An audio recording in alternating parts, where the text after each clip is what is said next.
And if you have a Bible, you can meet me in Galatians chapter 2. Galatians is towards the end of your physical Bibles, if you have one of those, or you can look it up on your phone, follow along on the screen as well. As you're doing that, let me introduce myself. My name is Steve. I'm the lead pastor here. I've said this the last couple of weeks. I want to say it one more time. My family and I had the privilege, the gift of being on sabbatical for 3 months, May, June, and July of this year. And so August, we've been getting back kind of into the routines of regular life, harder than I anticipated it to be, but really good. And again, tomorrow we'll really be back to real life with our kids going back to school. But we are so grateful for the gift of that time, and for each of you who helped lead and serve and sacrificed in a lot of different ways to make that possible, whether that was Marla or our staff team, our deacons and elders, and so many others who made that possible. Let's give them a hand one more time for all of their work over the summer. Really appreciative of that. One other thing, or I guess sort of two other things that are very related that I wanted to share with you. You know, over the summer, we always do this 4th of July event, and the city wants to give us an award for it. So that's pretty cool. Like in a couple of weeks, we'll go to some ceremony and get a thing. But I think a lot of that is credit to Jason and the team that he puts together to make that possible. And I think it also speaks to, we've been doing it for like 10 years now, the impact that has had, the relationship that it's established with the city of Davis is a pretty cool story here. And then over the last couple of weeks, we've been collecting backpacks for students at Montgomery Elementary. And I think there's a picture, maybe, of me and Marina dropping off the backpacks, about 45 backpacks we dropped off on Wednesday. And as always, the school is just super, super appreciative of that, and that's going to help a group of students get off to a really good start this year. So thank you guys for the sabbatical, for your continued generosity, not just to us, but to our city and our community here in Davis as well. All right, Galatians chapter 2. We begin today in verse 11. We're going to go through verse 21, finish up chapter 2 as we move towards 3 in the next couple of weeks, post our last church in the park. Just a couple verses to get us started. When Cephas came to Antioch, I here is Paul, the author of the letter, I opposed him to his face because he stood condemned. For before certain men came from James, and if you're like, what are these names and places, and I don't have no idea what's going on here, we will create the context, so just hang with me for a moment. Before certain men came from James, he, Cephas, used to eat with the Gentiles, but when they arrived, he began to draw back and separate himself from the Gentiles because he was afraid of those who belonged to the circumcision group. The other Jews joined him in his hypocrisy. There's a big word, a heavy word. They joined him in his hypocrisy so that by their hypocrisy, even Barnabas was led astray. Again, we're going to get into who all these characters are and what this means here in just a moment. I want to begin with this, though. When my wife, Amy, and I started to date, there should be a picture of us long time ago in a galaxy far, far away. When we first started to date 20 years ago or whatever it was, we were kind of early to mid-20s. We'd been in a couple of relationships before, and so both of us had this okay, if we're going to date, we're not going to play games. There's no games here. And so for me, one of the things that meant was okay, let's get in a fight. We need to get in a fight and find out how that's going to go and what that looks like so that we can figure out if this thing is going to work, because we don't want to mess around here and waste our time, so to speak. So all the time, I would be asking, are we in a fight? Is this a fight? Do you want to fight? And believe it or not, Amy found that to be pretty annoying. We would be trying to figure out where to go to lunch, and it'd be do you want a sandwich or do you want tacos? And it'd be well, I don't know, I kind of want to, and it'd be ooh, are we in a fight? No, we're just trying to figure out where we're going to lunch. Now, my approach was, I think, very immature and definitely super annoying. But the impulse behind it, I think, was very good, because the reality is you are not in a true relationship, and this is not just a dating thing, this is any community that you are a part of, you are not in a true relationship until you have gone through conflict. Right? Before that, it can be sort of pretending. And then when you have to deal with conflict, that's when it becomes real. Now, we're a couple weeks into this journey through Galatians. A couple of big themes, I think, have emerged for us so far. We've seen that the author of this letter is this guy named Paul. Paul is very passionate, right? His tone is a bit pointed in this letter. He's fired up because the Galatians are being duped into believing a lesser or a false gospel. Paul himself, as part of this undermining of the gospel, Paul himself is being attacked. And so Paul strikes this tone that is at times very abrasive and confrontational. It rubs against the grain of nice culture that oftentimes dominates churches like ours. Paul's passion, though, does not just stem from the fact that he's being attacked personally. Again, he's most passionate here because of the deeper issue that's at stake. These lesser gospels, which he calls no gospel at all, are robbing these churches in Galatia of the grandeur, the bigness, the glory of the true gospel of Jesus Christ. Now, within all of this, there is a very real, practical, thorny issue in the midst of all of this. And this was not just a Galatians thing. It was many of the early churches had to wrestle with this, but certainly the church in Galatia was at the forefront of this conversation about the inclusion and integration of Gentiles. The church emerges, Jesus was Jewish, the church emerges from this Jewish culture, but now it's like, hey, this is for everybody, everywhere. And so all of these people can be involved, but the question becomes, how Jewish does someone need to become to join the church? And Paul in particular, his mission is to preach the gospel, the good news of Jesus, his death and resurrection to the Gentiles.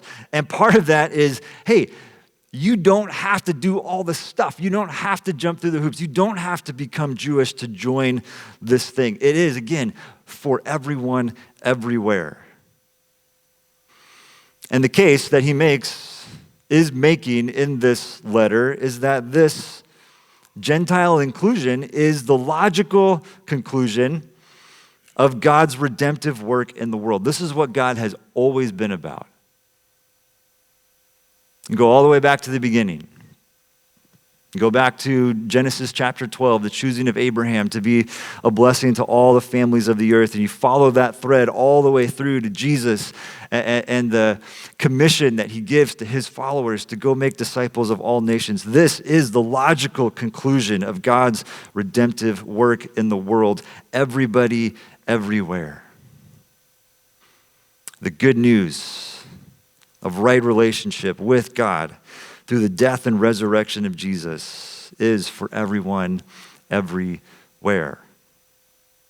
But what was happening in Galatia is that some were coming in and saying, well, yeah, but also it'd be really great if you did this, or if you followed these laws, or if you ate this kind of food. And they started adding all of these things to it. I introduced this sort of formulation to us last week, but they were basically saying, you need to behave like us and believe like us, then you can belong with us.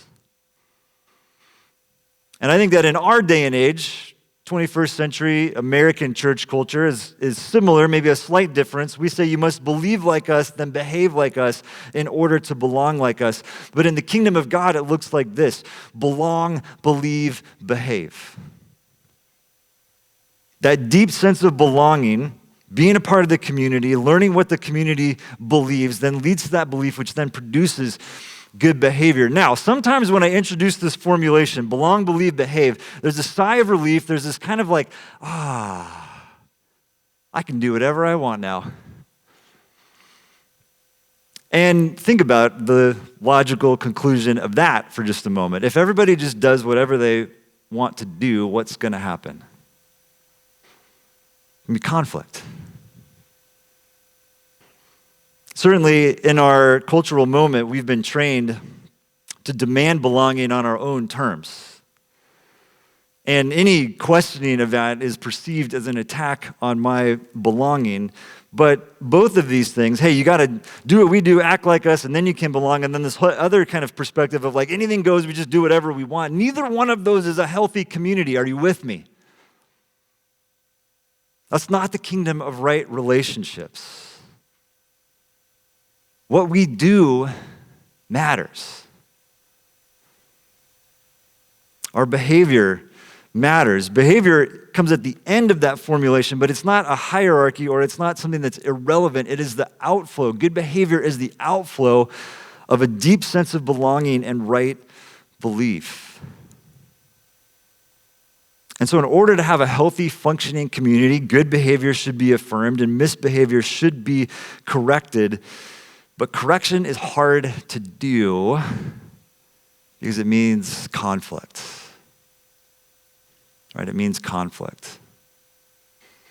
Today, in the second half of chapter 2 here in Galatians, we get into a major conflict between two significant individuals. Let's look at it again. Verse 11, when Cephas came to Antioch, I opposed him to his face because he stood condemned. Now that's about as direct a form of conflict as you can get. Right to your face, you're wrong, buddy. Now, the two characters here are Paul and Cephas. Cephas is another way of saying Peter.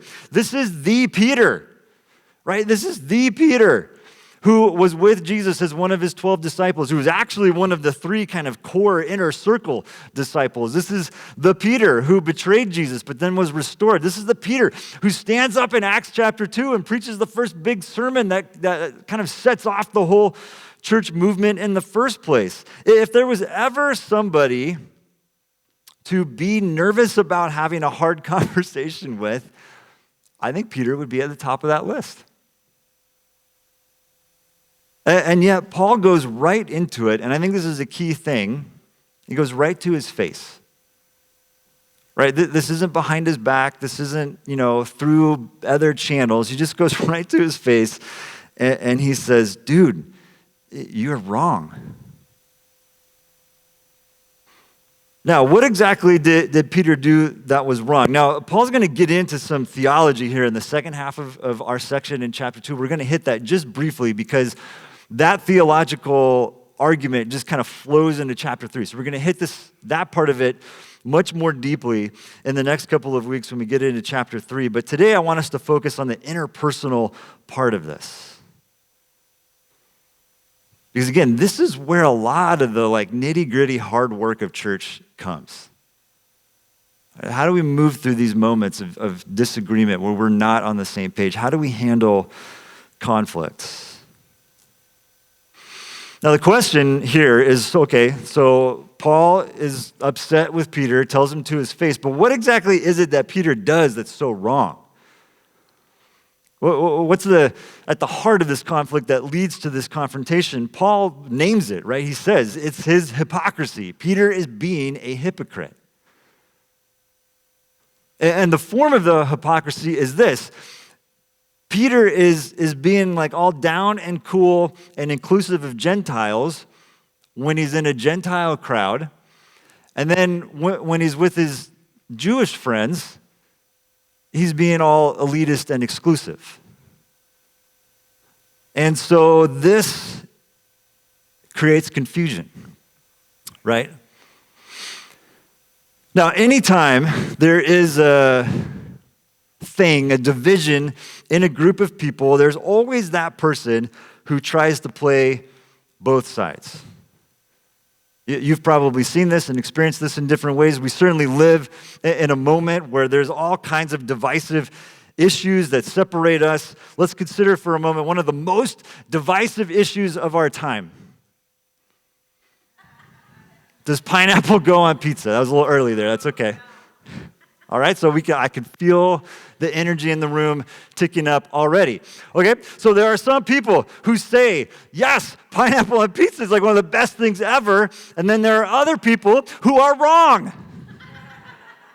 There are some people who love to experience joy, and other people who don't want to.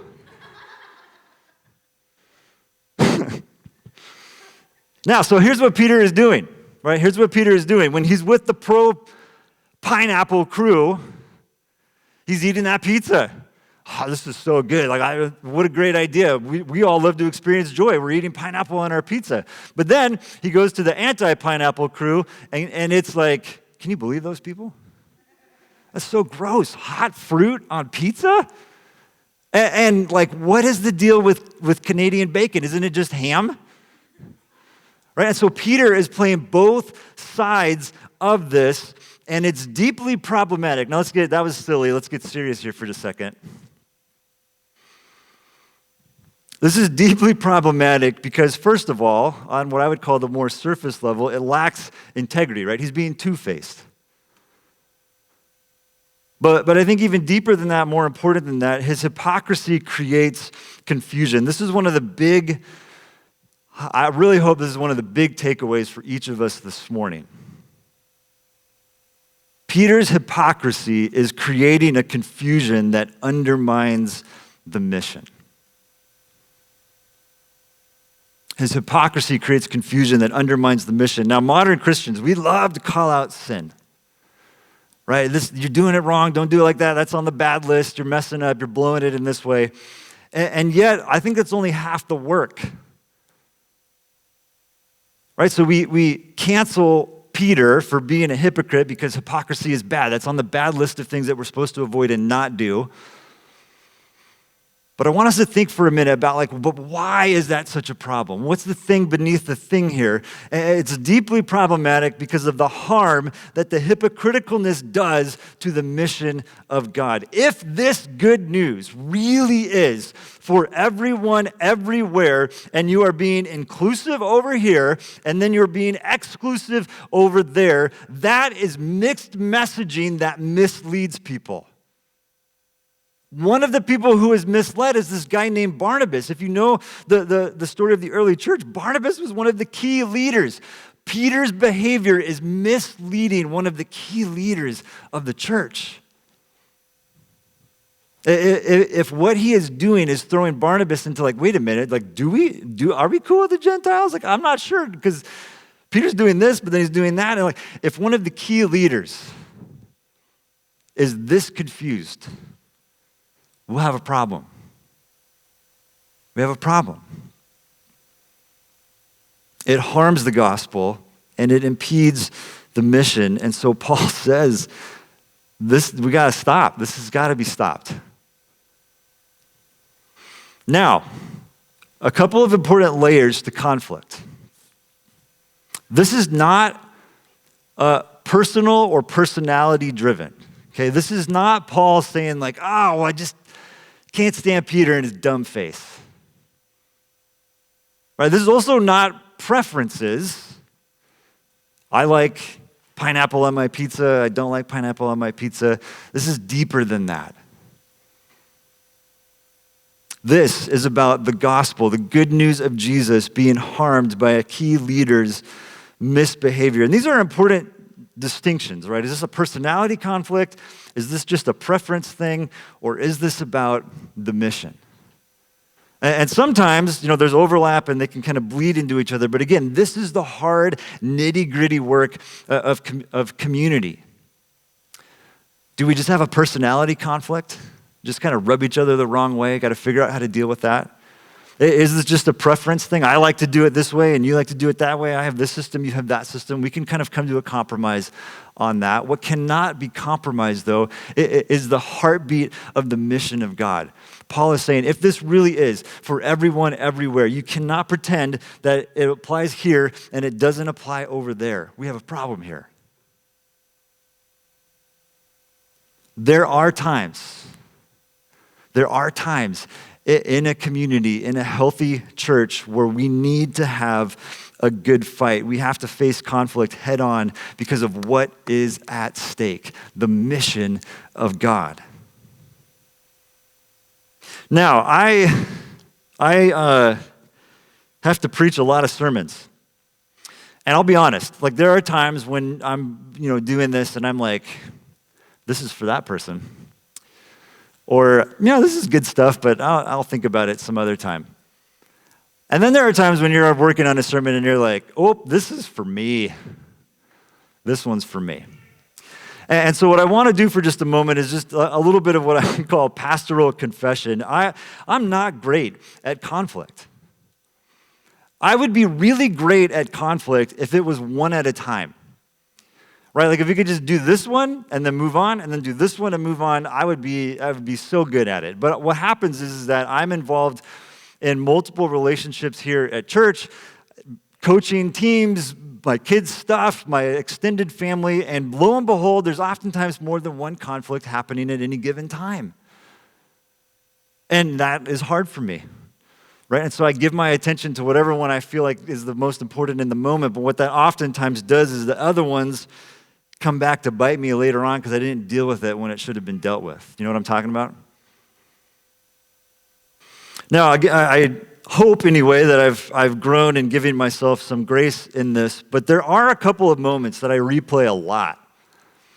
A couple of critical moments, I think, in the story of discovery, at least since I've been here, where I look back and I'm like, man, if I just had a little bit more Paul energy, that could have been really helpful in that moment or in that conversation.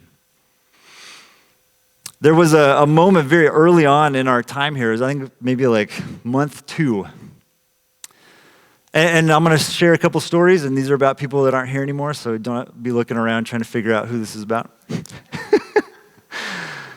There was a moment about 2 or 3 months into it when one of the elders at that time pulled me aside and said, hey, you know, I give more to this church than anybody else. And so you need to really pay attention to what me and my family have to say when it comes time to make decisions. And I was like, what? There was another moment about a year later with a small group leader. We were in a conversation, and this was around this was like in 2020, around the time of George Floyd and some other things that were happening in our country. And we're in this conversation, and this person said to me, like, the most racist thing that I've ever heard anybody say in my presence. Like, I've seen movies, I've heard stuff, but never, like, in the room. And I had the, like, cartoon character jaw drop moment, right? There was this is with a staff person who was fundamentally not on the same page with our mission, our ethos, the way that we do things here at Discovery. And rather than sort of own up to that, tried to kind of do like an underground alternative thing off to the side. And I think back to those 3 moments. And I handled them, in different ways. Like that first one, I did say, like, I don't think we're gonna do that here. Like, I don't think money buys you decisions here. And I think I said the right words, but it wasn't the right tone. You know what I mean? Like, that should have been no, nope, shutting this one down right now.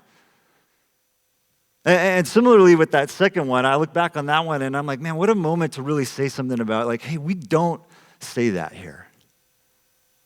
We don't talk about people like that here at Discovery. That's not going to fly here.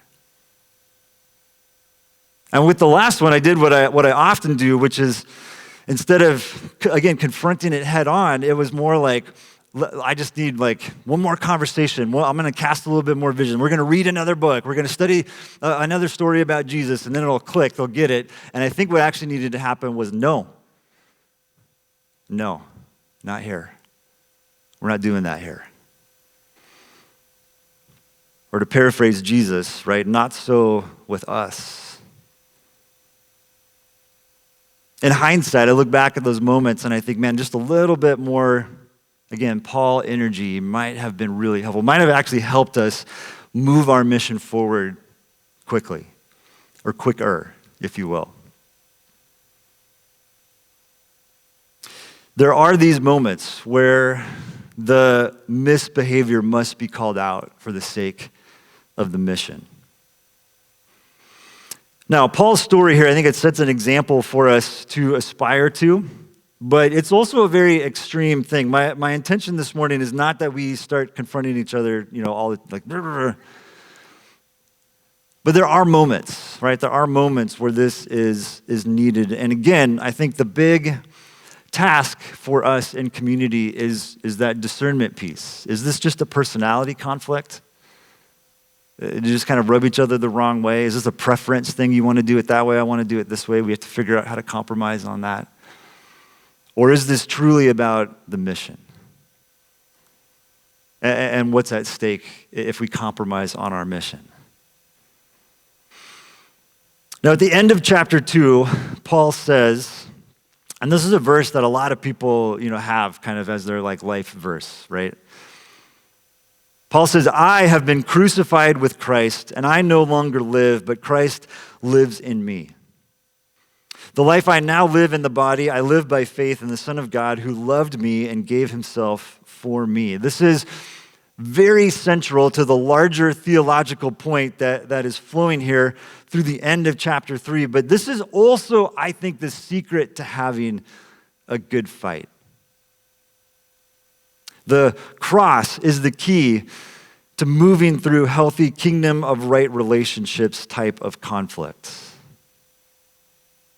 It can be very easy when we get into a heated situation, when we get into a conflict conversation. It can be very easy for us to enter into that from a self-righteous place and to become defensive, and the conversation becomes about proving that we are right and proving that the other person is wrong. And so we must always filter these moments through the lens of the cross. Asking the question, am I seeking here to justify myself, or is this Christ who lives in me? That's an easy question to ask in a sermon. That's a really challenging thing to work out in real life, right? Am I seeking to justify myself, or is this Christ who lives in me? I want to give us just a couple very simple, what I call guide rails for handling conflict. First thing, I think, is to be humble. Remember some of the backstory, right? Paul had gone to Jerusalem to meet with Peter and James and some of these other key people who are named in the passage today. Remember, he goes there to submit to their leadership, to say, hey, look, this is what God has called me to do, and this is the message that I'm preaching. Does it line up with what you guys think? And they have this big conversation, and it's this conclusion of we don't want to do anything to impede the Gentiles being included in the church. Really, the only stipulation they put on it is don't forget to take care of the poor. Right? That's how it ends in verse 10 there in chapter 2. And so when when Paul confronts Peter in this moment, it's with that history of hey, we've talked about this. Right? Hey, we said, you gave your blessing and I submitted to your leadership and we talked this thing out back in Jerusalem. You remember that? Paul does, confront Peter head on. But I think he also confronts him from this place of humility. Hey, we have been over this. We've talked about this. Here's the thing. If you are not quite sure if you are entering into a conflict from a humble place, I think this is a good thing to talk out with community. There's a danger here because that could very easily become gossip and just slandering people, right? And so maybe you don't need to give all the details, but you just say, hey, I think I need to have this hard conversation. I'm not totally sure if I'm entering into this conversation in a good place. What do you think about my approach, how I want to say this and bring this up? And you can kind of talk that out with someone else without it becoming gossipy. So be humble. And then I think the second thing is be clear. Again, this is the area where at times I have failed because what I do is there's some sort of alarm going off. Hopefully it's not a big deal. What I tend to do is just add more words, right? If I just say more, then people will understand. And oftentimes saying more things just makes it more convoluted. The Proverbs say, right, where words are many, sin abounds. And I have seen that to be true in my experience at different times. I think people are handling the alarm, so we'll just power through here. I think the other reason why we sometimes struggle with being clear is because clarity can feel mean. And we don't want to be a jerk, and we don't want to be rude, but oftentimes clarity is not mean. It's super helpful to be able to say, this is not what we're going to do. This is not what it's going to look like. And even if that's an uncomfortable thing to do, it leads us to a good place. I think both Peter and Paul probably felt some discomfort, right? Probably felt some awkwardness, but that clarity allowed them to get to a place of understanding, and that's huge. So be humble, be clear, and then the last thing is be loving. Specifically here, the fancy word of the day is cruciform, which just means formed by the cross, looks like the cross. Our love needs to be sacrificial, cruciform love. How do we discern? This is what we said last Sunday, right? How do we discern between different gospels, between lesser gospels? We ask the question, which one looks the most like Jesus? And in a very similar way, in conflict, we have to ask that kind of question. What looks the most like Jesus in this conversation? Now, this is tricky too, because Jesus, this brings us back to week 1, right? Jesus builds a bigger table and invites everyone to the table. Jesus also flipped over some tables. And so again, there's great discernment that goes into handling conflict and relationships. We need to know when is the time to bring some of that Paul, Jesus flipping over tables energy, and then when is the time to maybe back off? When's the time to invite to the table to come sit down? Let's talk this out. Let's listen to each other. Let's hear each other's stories and perspectives. So the big question is, what does sacrificial, cruciform love look like in the middle of this conflict? Whatever it looks like, I want you to know that it's worth it. It's worth it to fight for the mission and the health of the community. But sacrificial, cruciform love is the only way through it. So my question for you this morning is, do you need to have a good fight? Do you need to have a good fight? And what I mean by that is there a hard conversation you need to have? And maybe you've been afraid of it, avoiding it, not wanting to deal with it for whatever reason, probably some really good reasons. But is there some conflict that you need to enter into? Can you do it humbly, but with clarity and with a cruciform love? One of the reasons why we come to the communion table every Sunday is to be reminded of what Jesus looks like. Right? His body broken and poured out for us. This is what love looks like. The Lord Jesus, on the night he was betrayed, he took bread, and when he had given thanks, he broke it and said, "This is my body, which is for you. Do this, eat this in remembrance of me." In the same way, after supper, he took the cup, saying, "This cup is the new covenant in my blood. Do this whenever you drink it in remembrance of me. For whenever you eat this bread and drink this cup, you proclaim the Lord's death until he comes." So as we come to the table this morning, as we remember what Jesus looks like, broken and poured out for us, is there a hard conversation you need to have? Is there a good fight you need to enter into?